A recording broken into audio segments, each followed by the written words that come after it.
Ndiyanibulisa nonke ngelihle igama lenkosi yethu enguYesu Kristu. Amen.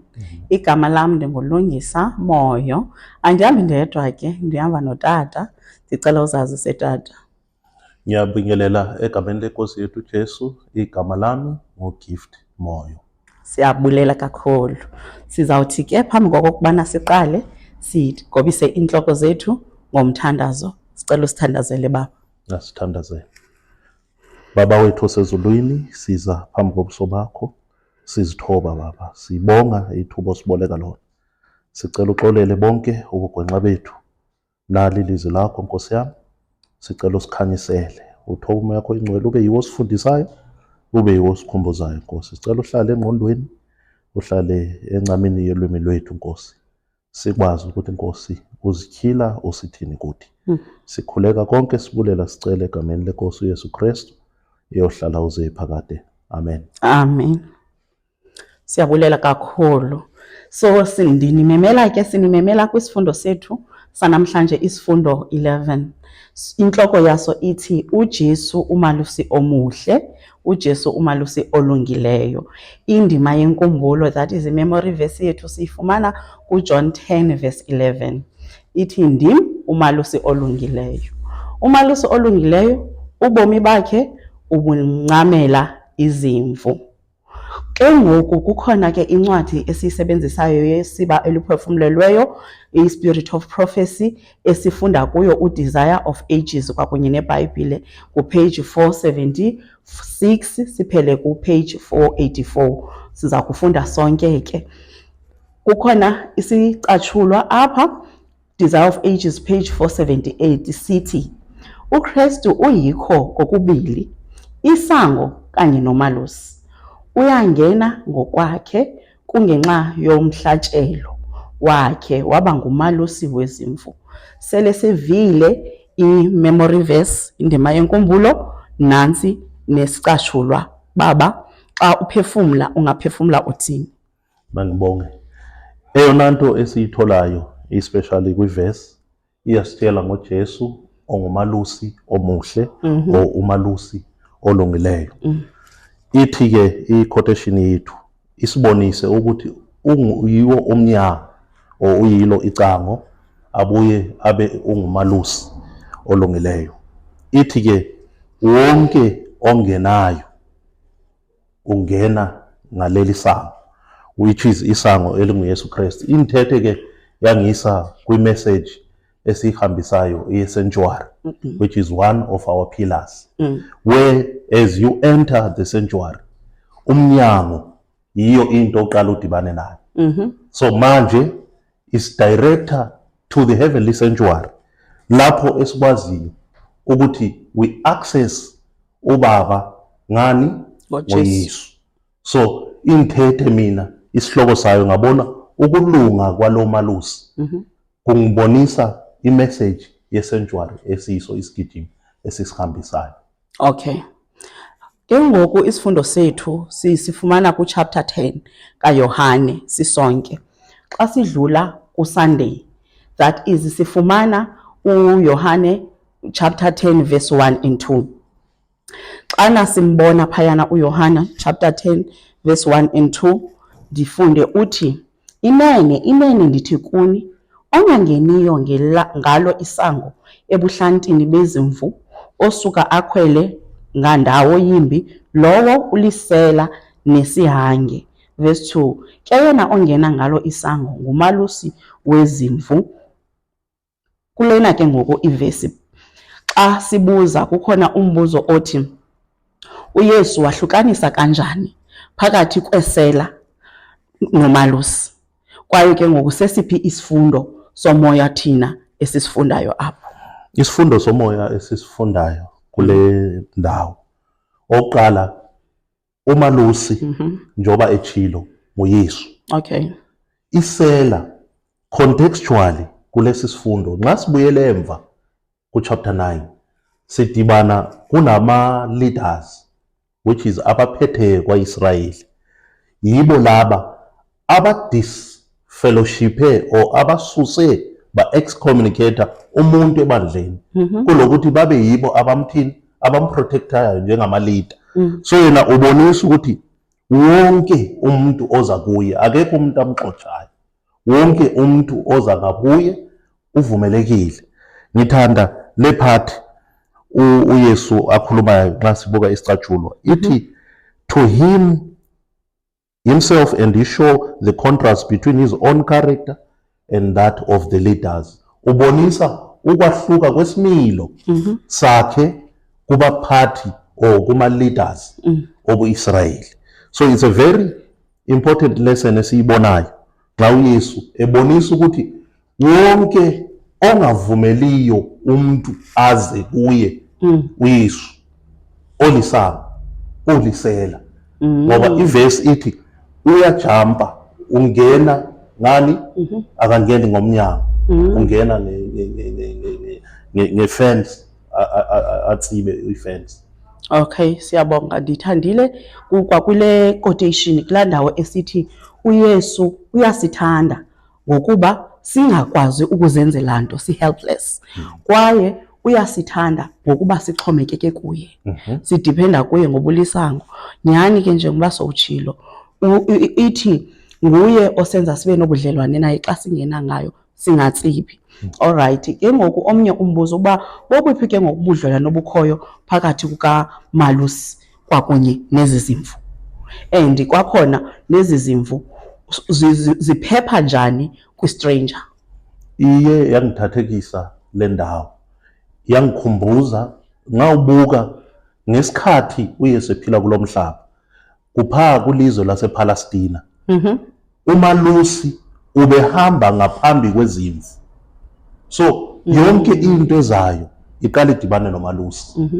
Into esiyifumanayo ke i-relationship ezaba khona, izimvu zixhomekeke kuMalusi. uMalusi naye uzikhusela, uziprotecta ngeyona ndlela enkulu kakhulu. So uYesu uyasilidisha, and if sinabo ubudlelwane obukhulu obubalulekile naye, sizawukwazi ukuthi simuzwe, singezwa ezinye i-voices, sizawuva eyakhe ngoba yena unguMalusi oprotectayo, okhuselayo. Siyabonga kakhulu. Kutsho ukuthi eyona nto kufuneka sazi ilizwi eli eliyiBhayibhile, sibe ngabantu abafundayo. Into eziswa nguye uSunday xa sizawudlulela kuMonday, xa ndiyiva yonke le nto, oyena muntu emasijonge kuye nguYesu, singajongi emntwini. Sisazi ukuba uYesu uthini. Masiye ke kumvulo. Kumvulo ke sifumana isihloko esithi isango lesibaya. Ngoku ke unombuzo apha othi uYesu wambula kanjani umehluko phakathi kwakhe nabaFarisi, uzahlula kanjani? Mandifunde ke before uphendule tata uYohane 10 verse 7 to 10 othi wabuya wathi ngoko kubo uYesu, inene inene ndithi kuni, ndim isango lezimvu. Bonke abezayo ngaphambi kwam bangamasela nezihangi, ke zona izimvu azibevanga. Ndim isango, ukuba umntu uthi wangena ngam wosindiswa, uya kungena ephuma afumane utyani. Isela alizi lingazele ukuze libe, lixhele, litshabalalise. Mna ndizele ukuze babe nobomi, babe nabo ke ngokugqithiseleyo. Ngoko ke njengoba sesiyifundile le vesi, umehluko uphi phakathi kwakhe uMalusi kwakunye nabaFarisi? Makubonge. Umahluko kaYesu nabaFarisi, kuYesu wonke umuntu wayeyamukelekile. KubaFarisi ube nomahluko, umuntu bebefuna umuntu aze nge-terms zabo. Ngenza umzekelo, abaFarisi bebengakholelwa bona kuvuko. Okay. uYesu uyakholelwa kuvuko because wayezawuthini, wayezawuvuka. Eyona lesson nxa sihamba naso esisifundo, lapha simthola ku-chapter 9 okaJohn 10 ephilisa indoda ebingaboni. And ngokumphilisa, the fact ukuthi uphilise ngeSabatha iyi-challenge kubaFarisi. AbaFarisi bebengalandeli nje imithetho elishumi, bebeyongeza imithetho ibe miningi. Isabatha uYesu uthi kuthi isisonwabiso, kodwa bona bebenza ibe nzima, ngoba uYesu uphilisa umuntu obengaboni into bekumele bayijabulele, abayijabuleli bona, bayibona ingumsebenzi obekumele uYesu angawenzi. So ufuna ukubabonisa umahluko wezi leaders ezingabaFarisi, ukuthi bona kunokuthi basebenzele abantu, bebesenza abantu impilo ibe nzima. Ikhona le part ekhuluma ngabo ethi abapristi laba-rulers ne-scribes ne-Pharisees bebe-destroya the living pastures and defiling the wells of waters of spring. So kunokuthi amanzi abe impiliso, kubo amanzi bebewa-destroya. Ngithanda ngasibuka ubomi bukaJesu. uJesu uthi yena nxa uJohane embona eqhamuka ku-chapter 1 verse 29, nansi imvu ethwala isuse isono sehlabathi. Bona bebethwala ezabanye abantu, ezabanye bengazithwali. uYesu yena ubebonisa ukuthi wonke umuntu kimi wamukelekile, yena ongumntoni, ongumalusi olungileyo, obuya abe yintoni, lisango, ngoba ithi isango laphi the gate of the fold. Kulapho sibona khona i-lesson very powerful esibonisayo ukuthi uYesu yena bekwamukeleke nabani na, as long simrecognize njengomalusi olungileyo.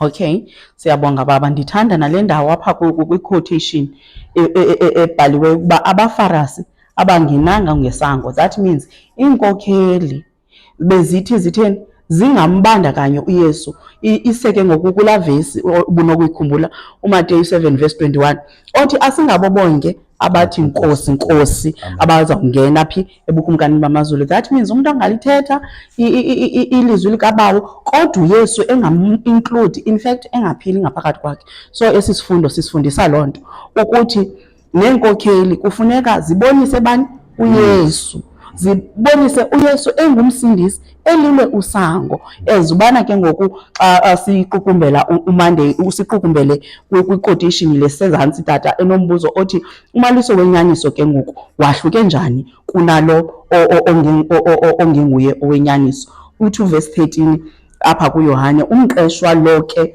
ubaleka ngokuba ungumqeshwa, engazikhathalele izimvu. So ungahlomla uthini?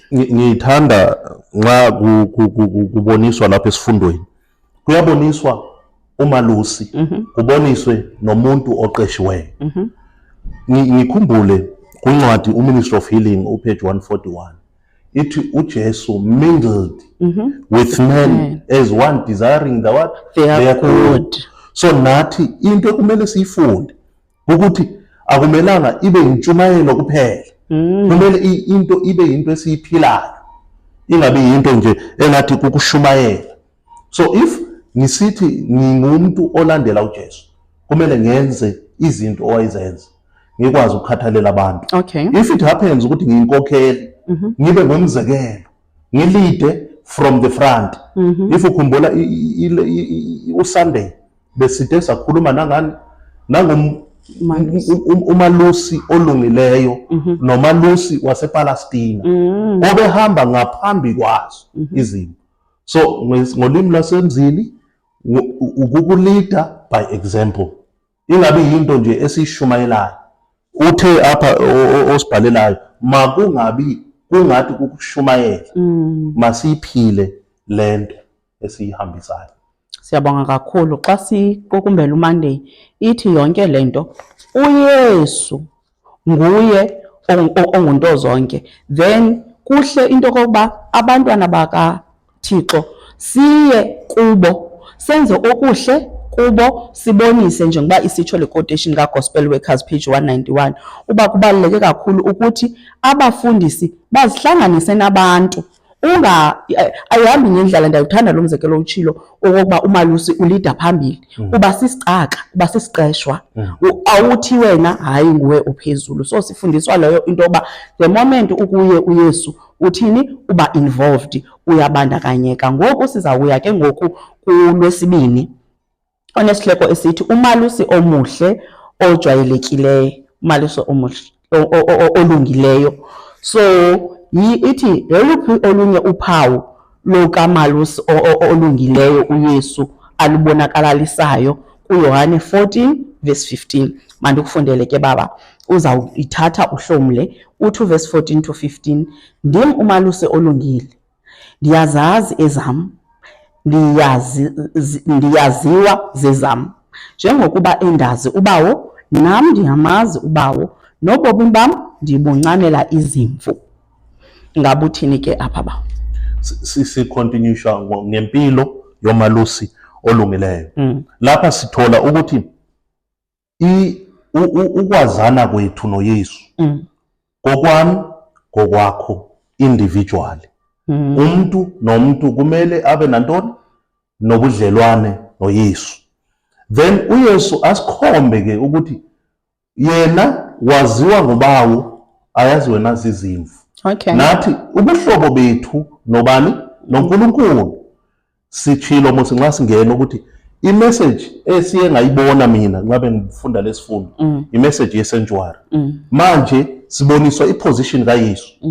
uYesu siyamazi uhleli esihlalweni sokuthethelela. Okay. He is there enguthetheleli wethu. Sifinyelela kuNkulunkulu ngoYesu. We go to God through uYesu Kristu. Now i-relationship yami kumele ngibe nayo personally noYesu. Ayisoze ibe i-relationship ebandla or eyabantu bonke. I-relationship yami individual. So umalusi wasehlabathini yilonto uzathi esuka qokelela izimvu ayibone ukuthi ikhona engekhoyo. Yileke umzekelo ukuthi nxa sibe ne-relationship nomalusi onguYesu kuzoba lula ukuthi sikwazi ukukhathalelana nathi ngoba uzabe usazi ukuthi umzalwane akaphathekanga kahle lapha, umzalwane uphatheke kahle lapha, ngalo relationship uyabonayo nomalusi olungileyo. Okay. Then ke ngoku athi apha kule ndawo ukwengeza kule nto ithethayo kusicatshulwa uthi wonke umphefumlo waziwa ngokupheleleyo nguYesu. Ngokungathi umuntu uphila yedwa, ndiyithandile loo ndawo. Uthi ngokungathi usazi ngegama, uyazazi ubulwelwe bethu, our infirmities. uYesu nguye ke ngoku xa umuntu enantoni enobudlelwane, i-personal relationship naye. Then ke ngoku bekhona uverse 16 othi ndinazo nezinye izimvu ezikobunye ubuhlanti. Ingakuba zeziphi ezo zimvu? Lena ngiyithanda ngoba yi-message esiyihambisayo nathi singamasabatha. uYesu uthi unazo nezinye izimvu ezingaphandle. Nxa ubuka imessage yethu sinengelosi ezintathu, ibe khona eyesine. Okay. Esizayihambisa i-fourth angel esithola ku Revelation 18 uverse 4 othi phumani kuyo iBhabheli. I-message esiyihambisayo ngoba nxa ufunda lapha kusicatshulwa itsho uJesu uyangqina uthi he's got his other jewels ngaphandle, and kufuneke ngempilo yami ngempilo yakho siphumile sabazisa. So ibonisa still isibuyisele emva esiboniswe umalusi olungileyo ukuthi ezintweni zonke akanamuntu yena othi akasoza akwazi ukum-access. Wonke umuntu uJesu expecte ukuthi athi aze nguqukele. Yilonto ngapha yakuPeter uthi ekuhambiseni kwethu imessage unqwenela ukuthi engasonke singasika phi enguqukele. To show ukuthi imessage ayihlalelanga mina, ayihlalelanga wena, ihlalele sonke ukuthi sikwazi ukuthi samukeleke ebukumkanini. Siyabulela kakhulu. Xa sizawuya ke ngoku kulesithathu sivala ulwesibini, eyona ngcam kukuthi yazana noYesu. uYesu makabe yinto yonke ebomini bakho. uYesu unabo nabanye abantu ukuba nasenkonzweni akuyo garanti yokuthi uzolibona izulu. Eyona garanti kukwazi ibani uYesu uhamba emthethweni yakhe ngokubana uyabazi bonke abanye abantu kumabandla ngamabandla, nesicatshulwa sitsho njalo sathi kwakuwo amabandla ubawo uyathini uyabazi into efunekayo kukwenza ntoni, intando kaYesu esiyifumana phi elizweni. Siyabulela ke ngoku kuWednesday xa siya kulo wesithathu ithi amandla angcwele eqhubayo ke ngokubana uverse ikhava ke ngoku uverse 17 and 18 ithi ngawaphi la amandla angcwele athetha ngawo apha, ingaba unawo na yena uYesu. Uthi ke 17 and 18 ngenxa yoku ubawo uyandithanda ngokuba mna ndibuncama ubomi bam ukuze ndibuye ndibuthabathe, akukho namnye ubuhluthayo kum, ndiyabuncama mna ngokwam, ndinegunya lokubuncama, ndinegunya lokubuya ndibuthabathe lo mthetho ndawamkela kuwabo. Ngawaphi la mandla angcwele? Unawo na amandla? Unawo amandla. If sibuka iverse ogqiba kuyifunda ikhuluma ngokuthi wancama ubomi. All right. Mina ngifuna siyise kuJohn 3 verse 16. Okay. Apho ethi uNkulunkulu ngokwakhe ubawo wancama unyana wakhe obezele waba nguye yedwa. So uYesu ujika abe yintoni? Ummeli or yi-substitute yami nawe. Siboniswa ke uthando analo uYesu kuthi ngokuba abe nguye osimelayo. Kumele kufe mina nawe kodwa kwafa uYesu. So sonke nxa sizivuma izono zethu sizishiya sinaye ummeli onamandla, divine power, othi nxa ihambisa apha ke ngikhumbule nxa ekhuluma ngemivumbo yakhe uIsaiah 53 ngemivumbo yakhe sithini siphilisiwe.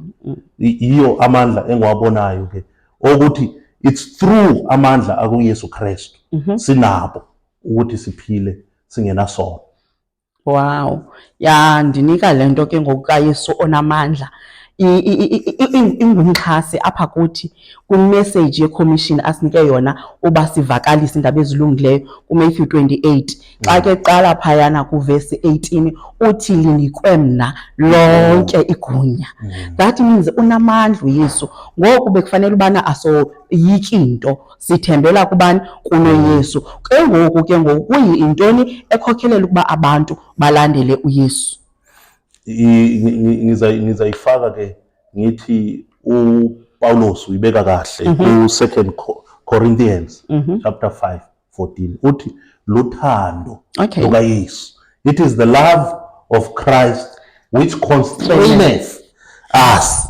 So lento asifuqwa into esinayo, into esingenayo. Amandla esiwathola ngokwamkela uYesu ezimpilweni zethu yiwo asifuqayo ukuthi simlandele, ngoba asinanto ekuthi elungileyo. Yonke into esinayo siyifumana ngenxa kaYesu. Amen. Ithi ke sinaye umthetheleli onguYesu Kristu. Ngithanda ngicela umfundele apha ezantsi i-quotation unayo esizwe. Ithi sicabanga ngempilo yakhe emhlabeni, umhlatshelo wakhe ngenxa yethu, umsebenzi wakhe ezulwini njengommeli wethu, nezindlu azilungiselela labo abamthandayo.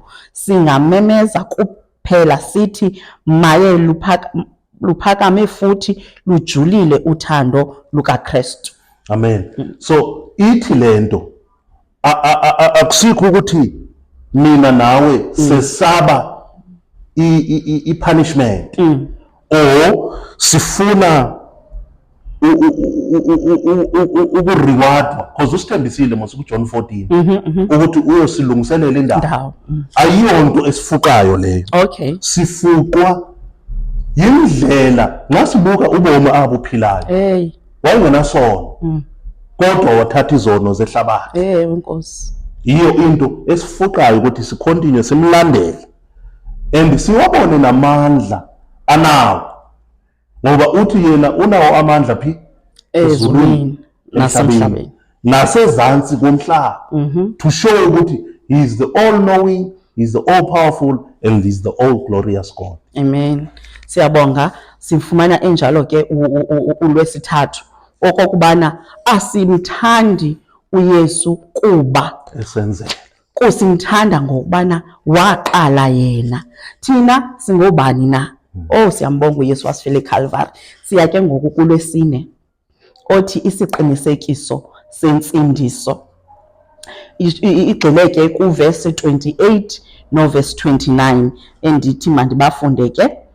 Uthi uverse 28, mna ndizinika ubomi obungunaphakade, azisayi kutshabalala naphakade, akukho namnye uya kuzihlutha esandleni sam. Ubawo ondinike zona ungaphezu kwabo bonke, akukho bani unako ukuzahlutha esandleni sikabawo. Uyiphi ke ngoku isiqiniseko, usesiphi isiqiniseko uYesu asinika zona izimvu zakhe? Isiqiniseko silapha kwiverse ogqiba kuyifunda. Ithi into ixhomekeke kimi, ixhomekeke kuwe ukuthi sizisuse esandleni sakhe. Ngithanda Isaiah 49 verse 16. Uthi ngivambile entendeni yezandla zami. Into esesandleni sakho uyayazi. If ubambe i5 rand bengayibona abanye abantu uyayazi wena. So i-illustration esiyiboniswa zezi verse zombili zisibonisa ukuthi ukungabuboni ukukumkani kuxhomekeke kimi. Ngoba uYesu ukwenzile konke. Ngithanda isibonisa neposition akuyo. Ithi ukungcwele kaNgcwele uhleli esihlalweni sokuthethelela. Njengoba ibichilo ngaphambilini isibonisa indlela anovelwano ngayo nathi. Namanje ehleli phaya akahlalanga nje, uhleli esesihlalweni sokuthethelela. So asikho isono engathi anginako ukuthi ngisixolele. Ngoba uYesu ubuyile waphila emhlabeni. Wadla naboni. Simbonile ngaphambili kuthiwa nanku udla naboni. So asikho nesono esingathiwa asikho ukuthi sixolele. So sinobungqina bani bosindiso. Sinaye owaphila kulomhlaba. Wabuye wathini? Wasuka waya ekhaya ezulwini. Usesihlalweni sokuthethelela. All right. Siyabulela kakhulu. Xa sesiqukumbela ke ngokwesisifundo. Ndiyeva apha ku Thursday into osinikeza yona kukubamba siqinise. Wancama konke uYesu waqongqotha ngenxa yobani? Ngenxa yethu. Ngoko kufanele sibambelele kuye. Ungasicacisela uthini ngencwadi kaMaroma chapter 8 verse 31 to 39. Oba zeziphi ke ngoku impawu esizifumanayo zomoya ezisisiqiniseko ukuthi selusindiso esilikhethileyo sokukhetha uYesu ngawapha amadinga? Ngithanda kakhulu uRomans 8. Isibonisa izinto esidibana nazo mihla nezolo. Iyasibuza ithi ingaba indlala. Ingaba kukufa. Ingaba kukuswela ngqesho. Ingaba yini engasohlula nothando lukaYesu. Ibe khona ngithanda kunguqulele ithi we are more than conquerors. Singabanqobi. Sikubani? SikuYesu. uYesu obuye waphila kulomhlaba was experience ezi zinto. Ikhona ingoma esicula esithi ngathi ngingakakhali wangikhalela. To show ukuthi nguJesu ojwayelane nabukhala. Simbona ku John 11 verse 35. Jesus wept. Sele ukhala. uJesu utheni? Ukhalile nawe. So ekhaya ezulwini we are dependent on ubani? uYesu Kristu. So as we come to him simcela, simncenga, unako ukuthi avelane nathi. Siyabulela kakhulu. Xana sisiva sibona lo maliso olungileyo. Isifundo sithi umaluso olungileyo owazana oqhelene nobulwele bethu. Ngoku kungani singayi kuye? Sizisa umngeni kuthi sonke okubana masibeke uYehova phambili owasincamela unyana wakhe wazosifela thina. Nguye esiya kuye ngaye. Othi xana siza kuvala ndiyafuna okokubana sitsho nje ilast stanza yale ngoma ogqiba kuyitsho, then ndinimemele emthandazweni utata asithandazele. Isifundo siza kulandela ke. kusifundo 12 sinimema ukuba ze nibe khona nje kuphela la verse ka-121 ethi ndathi ndingekalili Yesu walila tanci 121 nechorus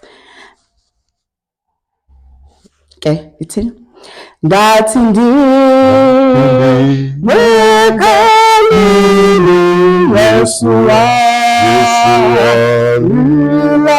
tanci ndingeke zithandazo wabethanda zile bevuma nothanda ngiziya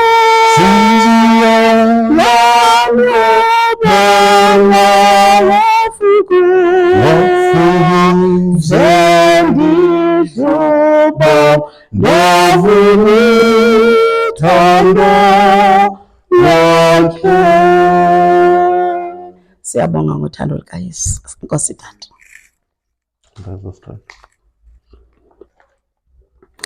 Thandaza mna. Siyabonga Sisindisi othandekayo ngoba usincedile. Siyabonga ngesifundo osiphe sona. Xana sivala sibulela uthando wasenzele eCalvary. Wasifela, sixolelwa, saphiliswa ngawo. Sicela ke Nkosi sibe khona ezulwini xa ubuya. Sicela ubhala amagama ethu ezincwadini zokuhlala kobomi. Enkosi ngokubothembeka kuthi noxa singathembekanga senze sinyulu usigcine sikuwe in Jesus name. Amen. Amen.